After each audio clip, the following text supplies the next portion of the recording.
مگر ہم نے دیکھا ہے کہ بلڈ پریشر کی گولی چھوٹی سی ہوتی ہے اور آدمی کے بلڈ پریشر کو کنٹرول کر جاتی ہے. اسی طرح ہمارے مشائخ نے بھی چھوٹی چھوٹی گولیاں دی ہیں تاکہ وہ آسانی کے ساتھ کر بھی سکیں اور اس کا فائدہ بھی اٹھا سکیں. ایک ہے 100 مرتبہ استغفار پڑھنا، استغفر اللہ ربی من کل ذنب واتوب الیہ. دوسرا ہے 100 مرتبہ درود شریف پڑھنا، اللہم صلی علی سیدنا محمد وعلی آل سیدنا محمد وبارک وسلم. تیسرا ہے قرآن مجید کی تلاوت روزانہ کرنا. چوتھا ہے چلتے پھرتے ہر وقت دل میں اللہ کا دھیان رکھنا. اور پانچواں ہے مراقبہ کرنا.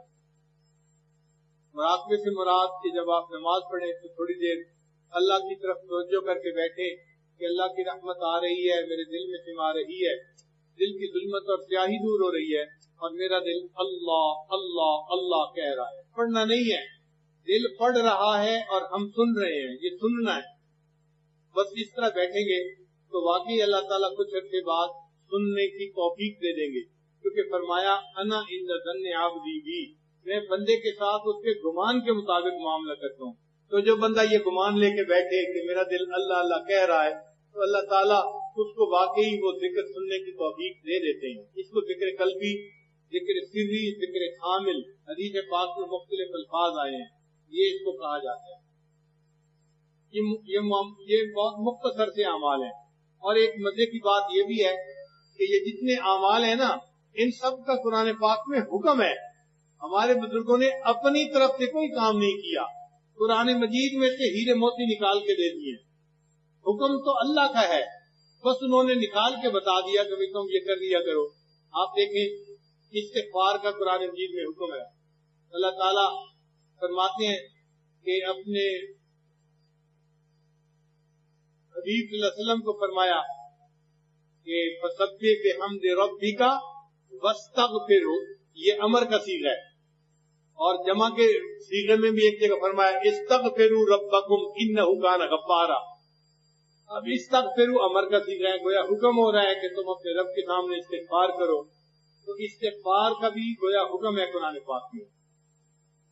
اور دوسری بات درود شریف پڑھنا، تو فرمایا ان اللہ و ملائکتہ یصلون علی النبی یا ایھا الذین آمنوا صلوا، یہ صلو پھر امر کا صیغہ آ گیا، صلو علیہ وسلم تسلیما.